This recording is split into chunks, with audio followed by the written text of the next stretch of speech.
sebenarnya perubahan perilaku itu dapat diubah melalui norma sosial dan kontrol struktural.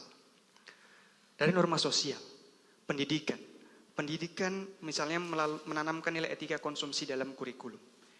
Itu akan membentuk norma sosial yang akan ditanamkan sejak ini melalui murid-murid di sekolah. Kemudian yang kedua, aktualisasikan praktik konsumsi bijak dalam rumah tangga.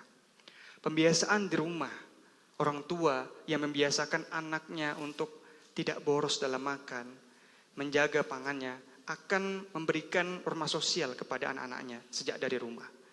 Kemudian yang selanjutnya adalah kontrol struktural. Kesadaran individu secara sosiologi itu akan tumbuh bukan hanya sekedar berangkat dari landasan agama, tapi juga dari dampak yang ia rasakan. Oleh karena itu maka penting adanya hukuman. Itu sebagai cara terakhir yang dapat dilaksanakan karena norma sosial yang kemudian telah dilaksanakan tetapi ternyata masih banyak food waste, maka kontrol sosial inilah yang berperan. Ia akan memberikan kesadaran melalui konsekuensi hukum.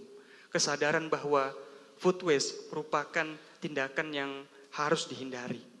Oleh karena itu maka keterpaduan antara norma sosial dan kontrol struktural inilah yang akan justru berakhir pada pembentukan kesadaran individu terkait dengan etika konsumsi. Demikian dari saya, Dewan Hakim. Oke, saya nyambung. Anda tahu kalau di Indonesia ini masih banyak saudara-saudara kita yang susah makan. Ada berapa juta, sehingga yang tadi disebut datanya itu ada 15 juta ton itu menjadi limbah. Sementara yang tidak bisa makan itu ada berapa? Silakan. Baik, terima kasih Dewan Hakim yang mulia atas pertanyaannya. Terkait dengan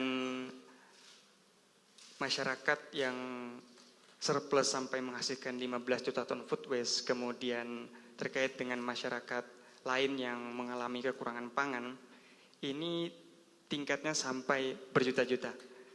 Sehingga food waste inilah yang menunjukkan bahwa ada ketimpangan pangan di antara kelompok yang surplus dan kelompok yang rentan.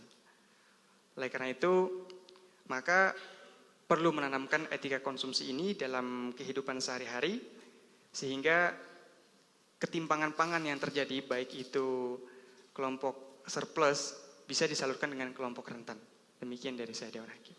Ini kalau menyambung tanyanya Prof. Muhammad tadi itu